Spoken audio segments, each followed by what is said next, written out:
Debo decirles una vez más que estoy agradecido con Dios que me da este privilegio de estar con ustedes. Esta es una ocasión muy especial.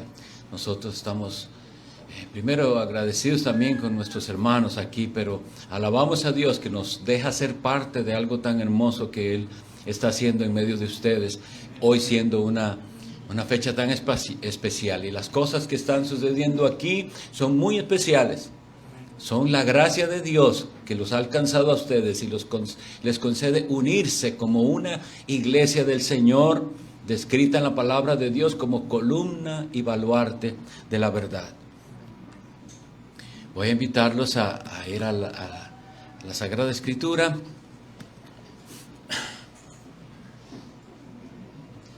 Y a la primera carta del apóstol Pablo a Timoteo capítulo 6.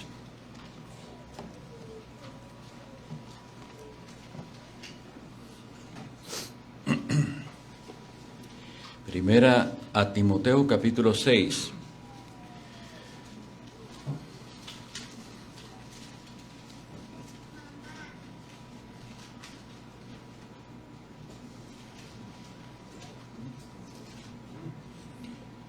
Voy a esperar un momentito que todos lo tengan para que puedan seguir la lectura y hacerlo con atención y reverencia, porque esta es la palabra de Dios. Primera a Timoteo capítulo 6, del versículo 3 en adelante.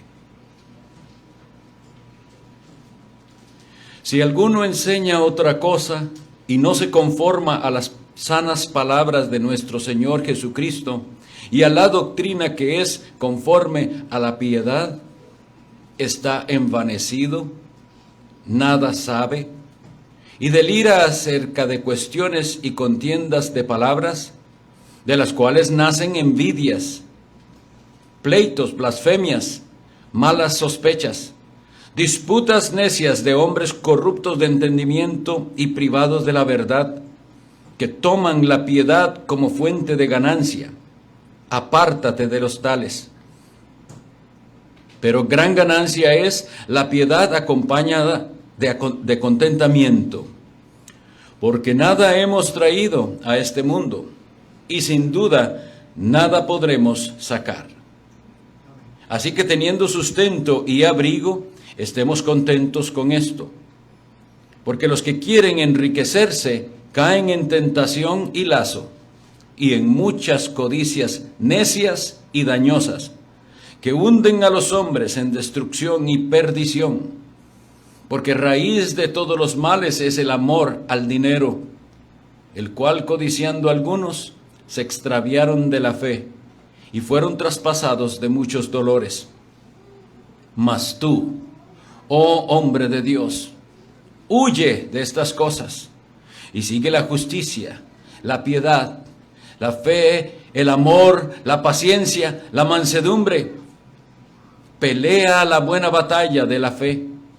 Echa mano de la vida eterna, a la cual asimismo fuiste llamado, habiendo hecho la buena profesión delante de muchos testigos.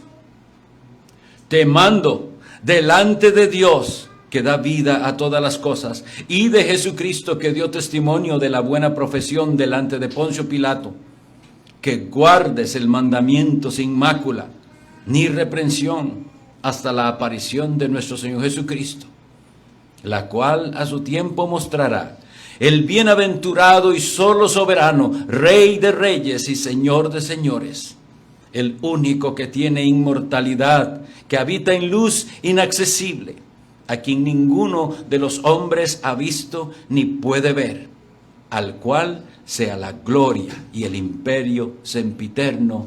Amén. El Señor añada bendición a la lectura de su palabra y nos auxilie con su Santo Espíritu. Leí todo el texto, pero la exposición no va a ser de todos los versículos. Sin embargo, en este fragmento encontramos exhortaciones muy pertinentes a lo que está sucediendo en medio de ustedes hoy. En muchas ocasiones me voy a dirigir al ministro que el Señor les ha dado, al pastor Manuel Sherán, pero como verán, hay aplicaciones para cada uno de nosotros siempre que leemos la Biblia apropiadamente.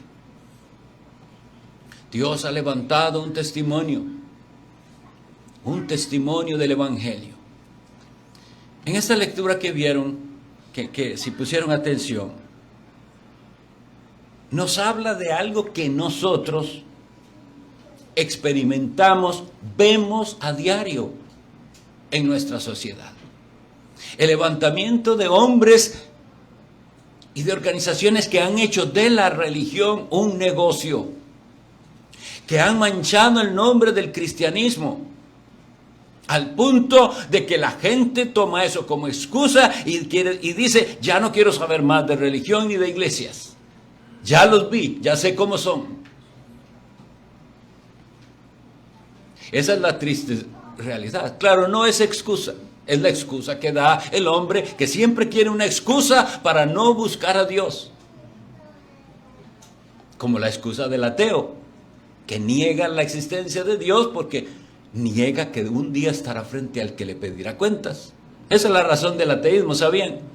Usted niega al Creador porque no quiere la idea de que un día estará frente al que lo creó y Él le pedirá cuentas.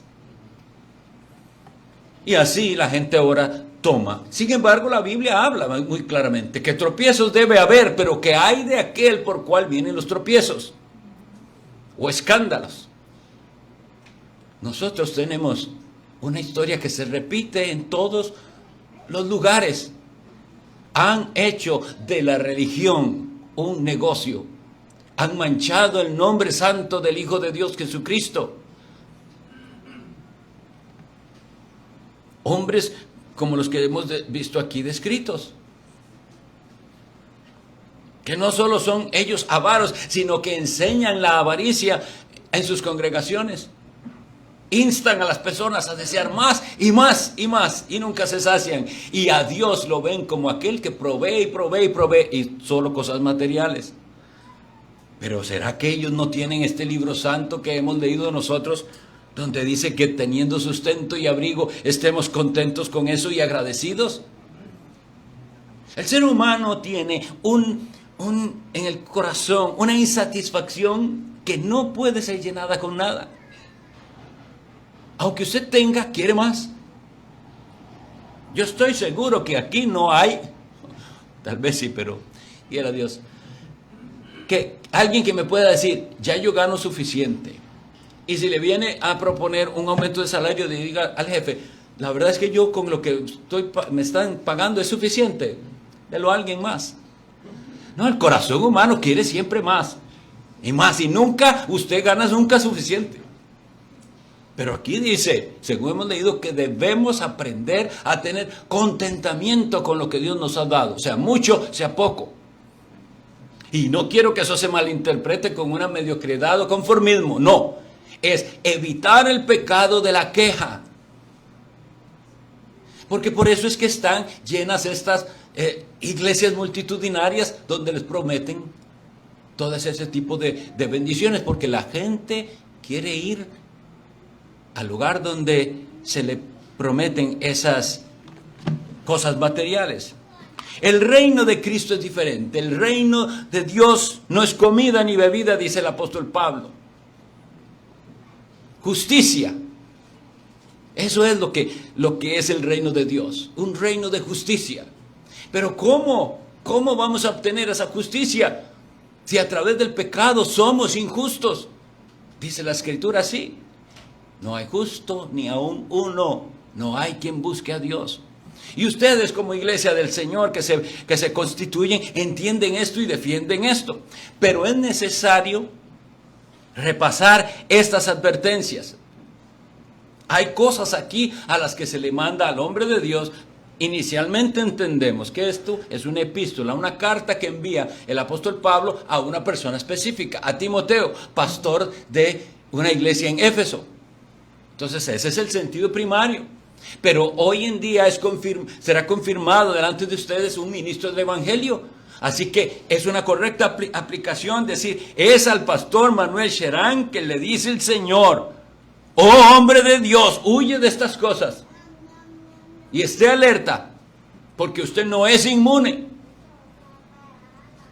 Tenemos un corazón lamentablemente que todavía tiene esa semilla del pecado. Hemos sido perdonados si somos cristianos, si nos hemos arrepentido de nuestros pecados, si hemos ido al Salvador. Él nos limpia de nuestra culpa. No somos más culpables ante Él. Somos justificados por medio de la fe. Pero la realidad es que hay pecado remanente. Ahí está la capacidad de pecar todavía. Por eso es que anhelamos tanto la venida de Cristo y el cielo, porque esa capacidad de pecar será quitada el día final. Ya no podremos pecar, pero todavía podemos pecar, y por eso es necesario que se le diga al hombre de Dios: hombre de Dios, huye de estas cosas. Pero solo pensemos en la frase, hombre de Dios. Mi estimado hermano Manuel, eso es lo que yo le ruego delante de Dios, como hace Pablo, que sea usted un hombre de Dios. ¿Qué es ser un hombre de Dios? ¿Quiere ser calificado así, un hombre de Dios?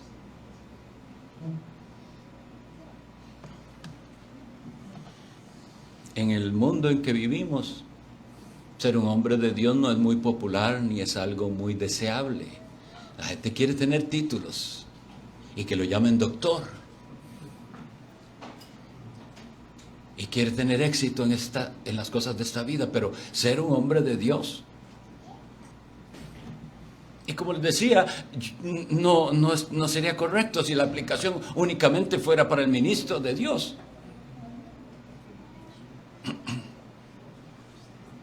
Mujer de Dios. ¿Quiere usted ser una mujer de Dios? O más bien está tratando de identificarse tanto con el mundo que no parezca que usted es cristiana o cristiano. Yo pienso en esa frase, oh hombre de Dios, y recuerdo a los profetas, a Elías y a Eliseo, que les llamaron varón de Dios. Y en una de los episodios, en el primer libro de los Reyes, si ustedes recuerdan, una mujer sunamita le dice así a su esposo: yo entiendo que ese que pasa por nuestra casa es varón de Dios. Y ella le dice: hagámosle un aposento para que cuando pase por aquí, él se quede. Y ustedes conocerán la historia o les invito a leerla. Pero piensen la expresión de esa mujer: yo entiendo, yo lo he observado a él. Ese que pasa por nuestra casa frecuentemente es varón de Dios. Yo quiero que eso se diga de mi hermano Manuel Sheray, que es un hombre de Dios. Y yo quiero que cada creyente de esta asamblea, de esta congregación, anhele también, aunque no necesariamente van a ser el ministro de la iglesia, ser calificados por el mundo y por los que nos conocen y por sus familiares, un hombre, una mujer de Dios. Y entonces, si es así, a ustedes, como el pastor se les llama, hay cosas de las que tienen que huir. Versículo 11, mas tú, oh hombre de Dios, huye de estas cosas. No se acerque, huye. Téngalas por algo de lo cual usted quiere apartarse. ¿De cuáles cosas?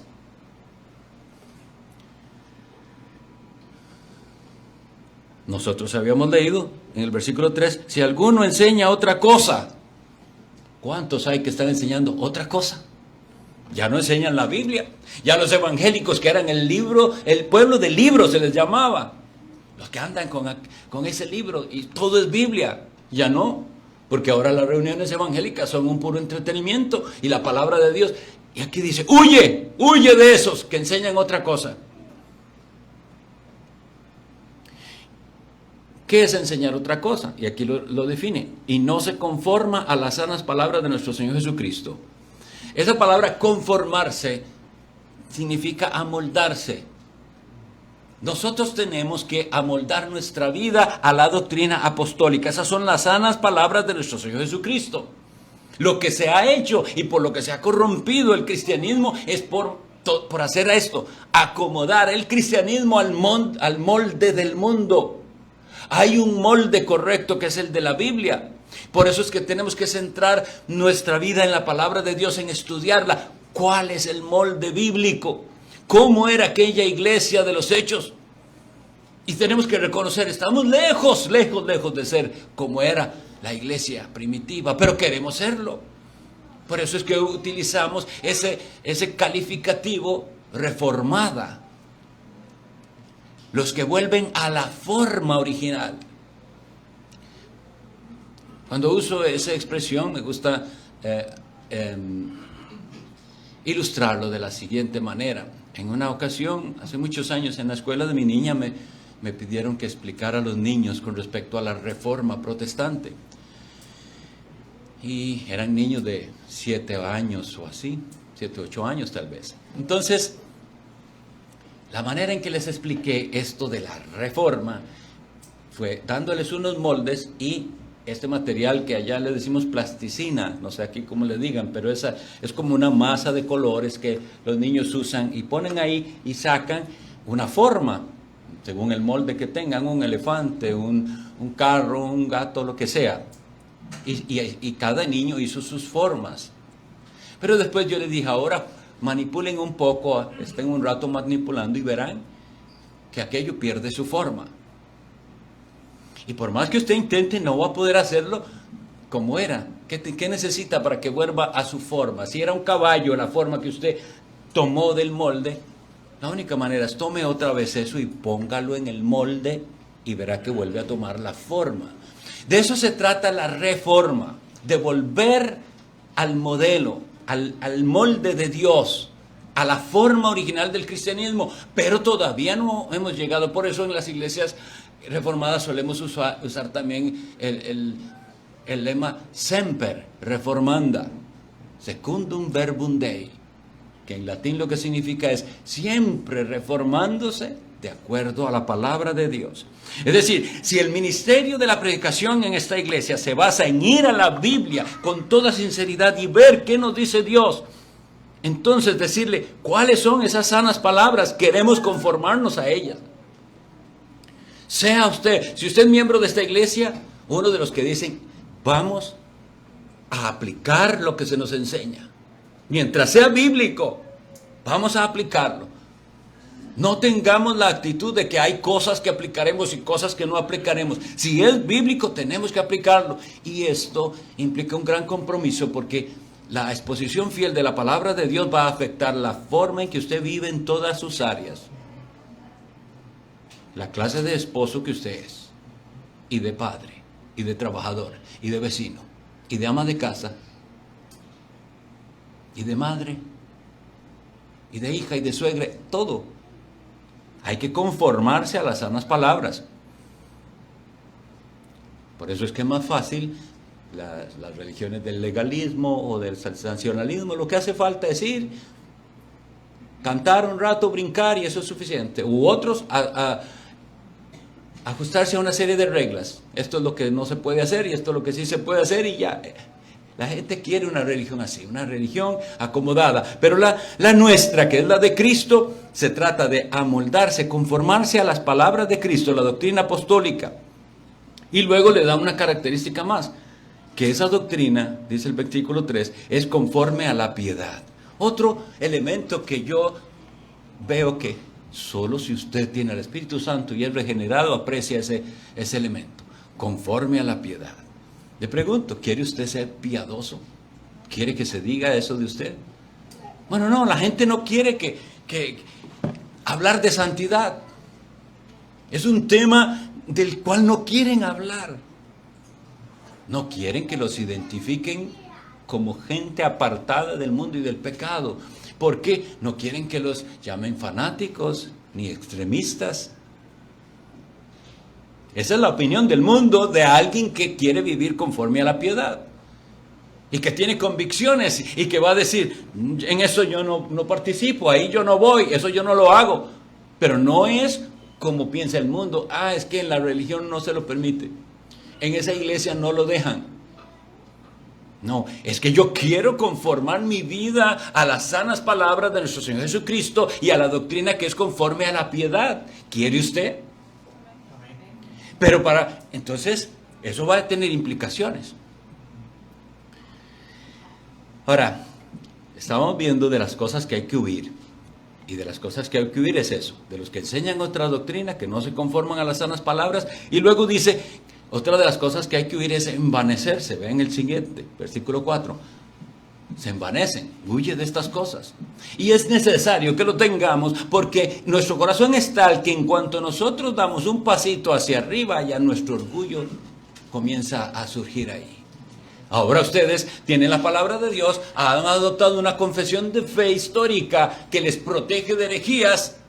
Y ahora entonces el enemigo usa eso que es bueno para hacerlos orgullosos y envanecerse. Y hacerse vanidosos y olvidar que si tienen eso es por la gracia de Dios. Porque si no fuera la gracia de Dios, usted estaría como esos que hoy estamos criticando aquí. ¿Me entienden? No se trata solamente de criticar. Se trata de apreciar. Sí, tenemos que denunciar el error.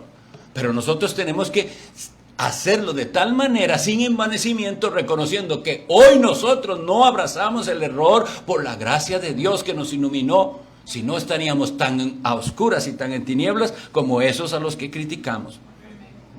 Dice así el versículo 4, está envanecido. Eso es lo que ha pasado con ellos. Nada sabe. Qué tristeza es. Y los alerto, mis hermanos, que son iglesia joven. Los alerto. Estar usando las redes sociales y estar en discusiones ahí públicas sobre cosas, haciéndose el que sabe mucho, porque ahora de verdad ustedes saben más que otros. Esa es la realidad, no la vamos a negar.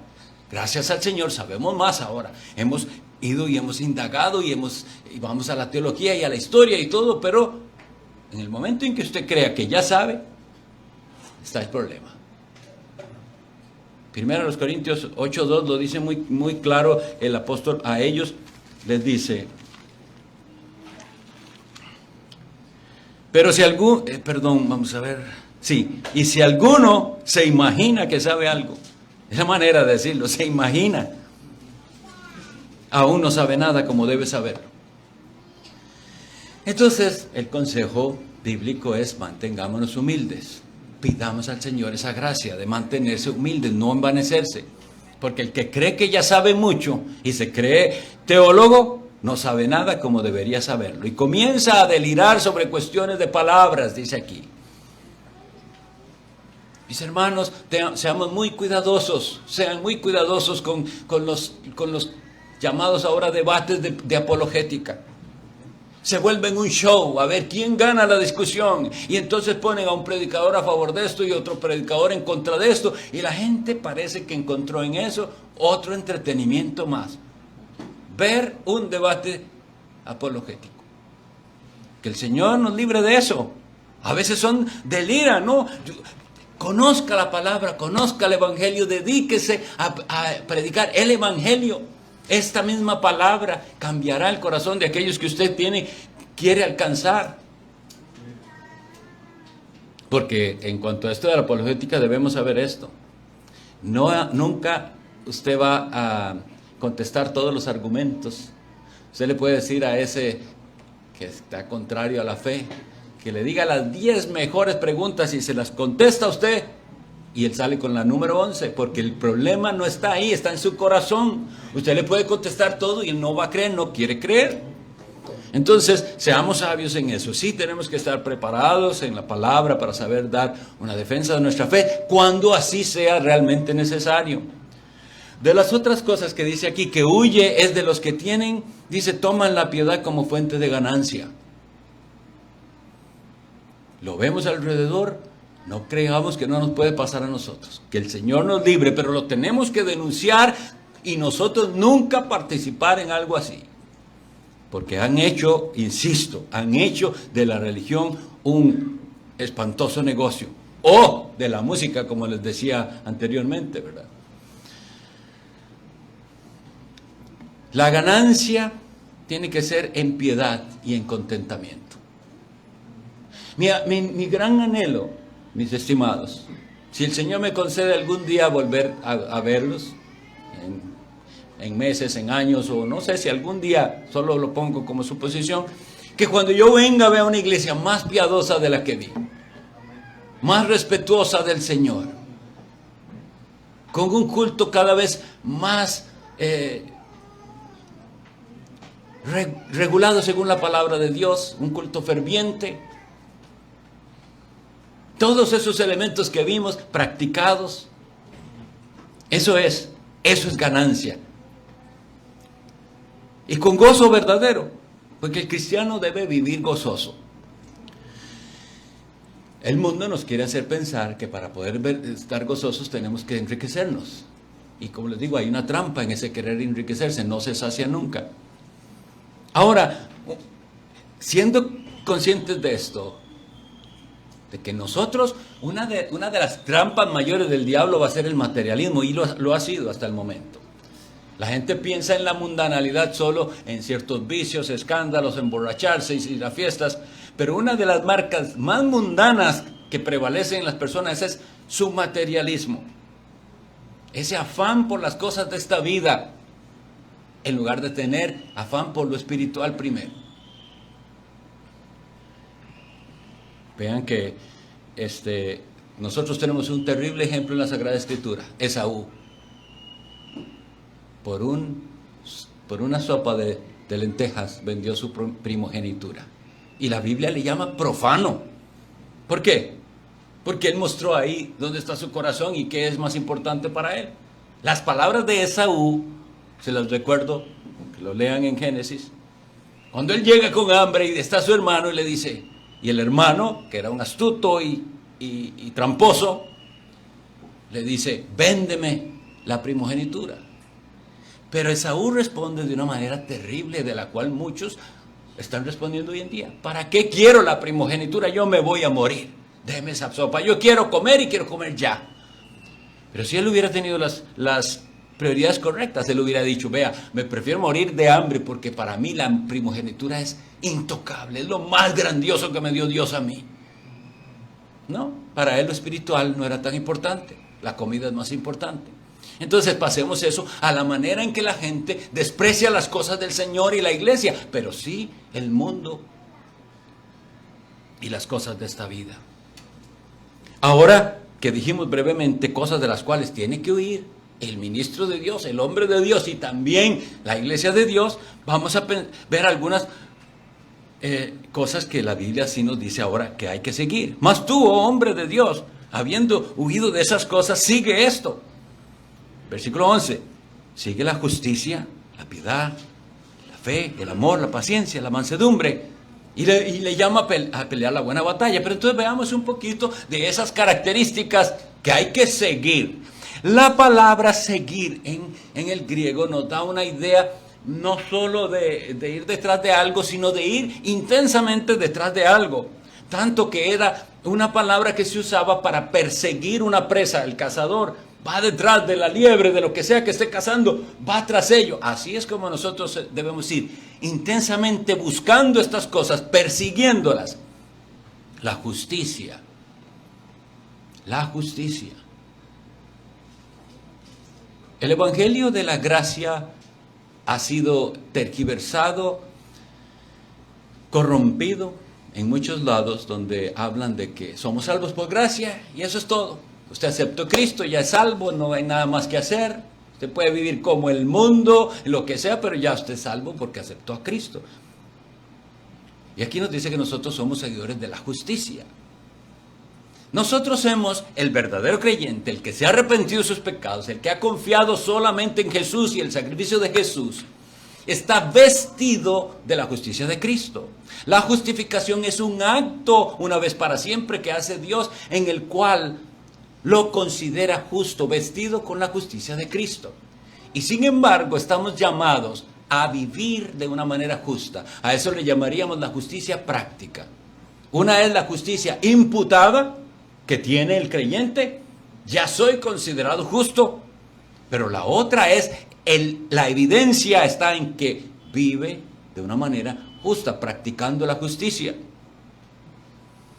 Toda la ley de Dios, la palabra de Dios es la que nos muestra ese camino de justicia. Tenemos que conocerla profundamente y estar comprometidos con la justicia. Y recordar las palabras del apóstol, no os engañéis, los injustos no heredarán el reino de Dios. Y son injustos por eso, porque primero no han creído en Jesucristo, pero segundo viven en la injusticia. ¿Y por qué lo digo? Porque lo que sigue es: no erréis. Los injustos no heredarán el reino de Dios, ni los adúlteros, ni los borrachos, ni los fornicarios. Y va a decir toda la lista de pecados. Personas que viven en una vida de injusticia. En cambio, nosotros seguimos la justicia y la piedad. Vuelvo a decirles, la piedad de un carácter piadoso se va a definir con las siguientes virtudes que vienen aquí. Fe. Yo quiero que sean gente de fe, un hombre de fe. Ahora, entendiendo que la fe es un don de Dios. Pero nosotros buscamos vivir por fe. Y tenemos que querer más fe. Los mismos discípulos le dijeron al Señor: aumentanos la fe. Pero ¿cómo viene esa fe? Así que la fe es por el oír. Y el oír por la palabra de Dios. Si lo entendemos así, tendremos ese énfasis como iglesia. El amor. Miren, es la marca que el Señor les dio. En esto conocerán todos que sois mis discípulos. Esa es la marca. Todas las demás, esta es la marca, mis hermanos. Tienen que aprender a amarse. Y amarse significa que estamos juntos en las buenas y en las malas. Por eso es que el pacto de la iglesia es tan importante, que ustedes van a confirmar hoy. Las iglesias de hoy en día no tienen amor, pero no estoy hablando de ese amor sentimental, de darnos un abrecito y eso. Eso está bonito, pero ese no es el amor verdadero. El amor es que nos vamos a soportar y a estar juntos en esto, porque seguimos adelante. ¿Cómo es que les digo que no hay amor en la iglesia? Que en cuanto haya un problema, me voy. Que en cuanto algo no me guste, me voy. Y así no es el amor. El amor es sufrido. Este hermano que le sirve a ustedes, el hermano Manuel Sherán, los ama. Pero aunque los ama, les aseguro que algún día les va a fallar, porque él es un ser humano. Y no es bonito dar ese anuncio. Si no les ha fallado ahora, algún día les va a fallar en algo, porque él no es perfecto. Pero así lo van a amar ustedes como pastor. Van a orar por él, van a apoyarlo. De ninguna manera estamos diciendo que el ministro sea infalible, como en algunas partes ocurre. De hecho, la Sagrada Escritura nos da maneras correctas para tratar las deficiencias hasta de un anciano. Dice: contra un anciano no admitas acusación si no es con 2 o 3 testigos. Es decir, el anciano no es inamovible. Sin embargo, todo eso se va a tratar en amor. ¿Por qué es que una iglesia bíblica ejerce disciplina? Por amor. Porque vemos a ese hermano que se está ausentando, que está ahí medio renqueando, que lo vemos que no está perseverando, y nosotros no nos alzamos de hombros y decimos: allá él. No, por amor tenemos que tratar el asunto, y lo que leyó el hermano Mark se hace por amor. Ve, y estando tú con él, trate de arreglar el asunto. Si te oye, habrás ganado a tu hermano. Por amor lo ganamos. Si no, llama testigos. Y ahora viene el asunto pastoral. Y pudiera ser que la disciplina llegue hasta ese punto y nadie más se dio cuenta. Porque el amor no nos lleva a hablar mal del hermano con todo lo demás. No, eso se trató en privado. Nadie sabe del asunto. Hasta el momento lo sé yo. Y como no me hizo caso, lo sabe también el pastor. Y lo estamos tratando. Pero si el hermano se arrepiente, se perdona la falta, se olvida y seguimos adelante. El amor cubre multitud de pecados. Amén. Pero ¿qué pasa? Ahí no termina el asunto. Y la gente no quiere llegar hasta ahí. Y está en la Biblia. Si no le oyere, dilo a la iglesia. Entonces él tiene que saber. Y los que se unen en pacto aquí tienen que saber que una iglesia bíblica no es una iglesia donde no hay ningún pecado. Nunca surge pecado. No, es una iglesia donde el pecado, cuando surge, es tratado bíblicamente. Y el bíblicamente significa: vamos hasta las consecuencias. Si hay que llevarlo a la asamblea de la iglesia, lo vamos a llevar. Y es doloroso. Pero a veces lo usa Dios para llevar al quebrantamiento a aquel rebelde. O a veces lo usa Dios para sacar de en medio de nosotros gente que se daba por hermano nuestro y no lo era. Ama el mundo, ama el pecado, es rebelde. Las ovejas no son así. Pero entonces dice que sigamos eso, el amor. Y la paciencia. Yo no sé aquí, pero les comento porque puede ser que haya pasado aquí también. En mi país, la palabra paciencia era como prohibido pedir paciencia. Antes mucho la gente decía, Dios mío, dame paciencia. Y la gente, no pide paciencia jamás. Porque habían leído por ahí en la Biblia que lo que produce paciencia es la prueba. Y entonces no pidan paciencia porque le vienen pruebas. Y yo quisiera que eso nos confronte con cuál es la sinceridad con la que nos acercamos al texto bíblico y a nuestra propia vida. Mis hermanos, si usted necesita paciencia, tiene que pedírsela al Señor. Y si Dios tiene que usar pruebas para hacerle a usted paciente, usted debe desearlo. Bueno, Señor, enséñame a ser paciente, aunque esto implique pruebas. ¿Por qué? Porque nosotros estaríamos haciendo trampa aquí. Entonces no pida paciencia, dice la gente. O a veces lo traducen por otra cosa. No, tenga paz, dice la gente. No, tenga paciencia, eso es lo que usted necesita. Paciencia. Paciencia para soportarnos unos a otros. Paciencia porque no es la primera vez que me haces esto. Y la gente las va contando, pero la paciencia no, déjalo, soporte. Necesitan paciencia para soportarse unos a otros. El pastor, el hombre de Dios va a necesitar paciencia. Porque tiene que a veces tratar con gente a la que dice, esto ya lo he dicho 10 veces, voy la 11, pero aquí vamos a decir, hermano, como le había dicho la 10ª vez, tiene que ser paciente. Eso es lo que dice aquí, que sí siga. Justicia, piedad, fe, amor, paciencia y mansedumbre. Y para darles una ayuda de cómo entender la mansedumbre, que la gente, porque el enemigo y nuestra carne es experto en falsificar la verdadera piedad. Y entonces la gente piensa que mansedumbre es una manera hasta de hablar y hasta de caminar o no sé qué cosa. La verdadera mansedumbre no es así. Yo suelo dar 2 características de un animal que no es manso para que veamos qué es lo que tenemos que evitar. Si un animal no es manso, porque es salvaje, hace 2 cosas. Una, o lo ataca a usted, porque él no es manso, o huye.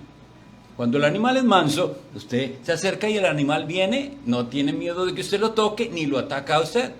Eso es un animal manso, está amansado. Ahora, veámonos nosotros mismos ahí. ¿Es usted una persona que huye de los demás? No deja que se acerquen a usted no es manso. O es una persona que entonces en cuanto me hagan algo devuelvo, ataco. Eso no es manso. Entonces, estas cosas que están escritas aquí están escritas para que aprendamos a caminar en esta buena batalla de la fe, porque es lo que él le dice, pelea la buena batalla de la fe. Es decir, todo esto que hemos dicho no es fácil. Vamos a tener que esforzarnos y nos va a costar, y tras de eso tenemos un enemigo que anda rondando a ver cómo nos hace tropezar. Y ese enemigo, lo terrible es esto: se nos olvida que el enemigo puede usar hasta nuestros hermanos en la fe. Ustedes recuerdan un episodio en el que Pedro, el apóstol tan prominente dentro de los 12, comete el terrible error de hablar algo que es de tropiezo. Cristo había dicho que iba a Jerusalén y que vendrían sufrimientos. Y Pedro le dice, en ninguna manera esto te acontezca. Ten cuidado de ti mismo, ten cuidado. Y el Señor Jesús le dice, apártate de mí, Pedro. No, le dice, Satanás, me eres tropiezo. Y le dice, ¿por qué? Porque estás poniendo tu mira en las cosas de esta vida y no en las de los cielos. Ahora quiero que pensemos en ese episodio, porque el Señor Jesucristo está diciendo que uno de sus discípulos es un creyente. Él amaba a Cristo y sin embargo se puede poner por torpeza del lado del enemigo. Y al ponerse del lado del enemigo, se vuelve Satanás, se vuelve adversario, que eso es lo que significa la palabra Satanás. Entonces, por eso les digo, tenemos que estar muy alerta, porque hasta nosotros cristianos, si nos descuidamos, podemos ponernos del lado del enemigo. Pelea la buena batalla de la fe significa, entienda usted de cuál lado está. ¿Ya? ¿Sí? Tenemos que saber de cuál lado estamos. No estamos para pelear entre nosotros. Nosotros somos todos un ejército, un batallón. El enemigo es otro, el enemigo es Satanás, el enemigo es el pecado y el mundo, no nosotros.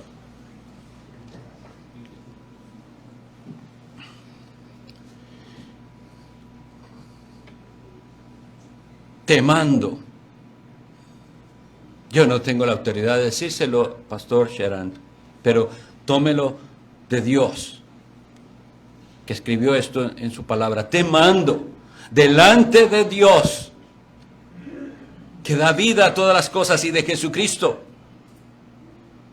Versículo 14, que guardes el mandamiento sin mácula y sin ni reprensión, hasta la aparición de nuestro Señor Jesucristo. Y entonces, a todos los demás, les digo, ¿quiere ser usted un hombre de Dios, una mujer de Dios? Sea dócil al pastoreo del hombre de Dios que ha puesto aquí, y de los hombres de Dios que Dios levanta en medio de ustedes. Y entonces podremos pelear la buena batalla de la fe. Y si todo esto para usted es desconocido porque usted no está en el ejército de Cristo, le digo, Él todavía está enlistando pecadores que se arrepientan, que clamen a Él. No es que usted tiene que tener ciertas calificaciones para entrar en este ejército. Él recibe pecadores. Él los transforma y los hace soldados de la cruz de Cristo. Oremos.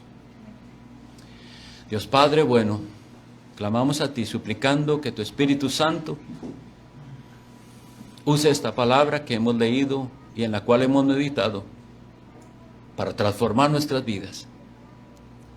Oh Señor, abre los oídos de nuestro entendimiento espiritual. Lo pido en el nombre santo de Jesucristo y para tu gloria. Amén. Amén.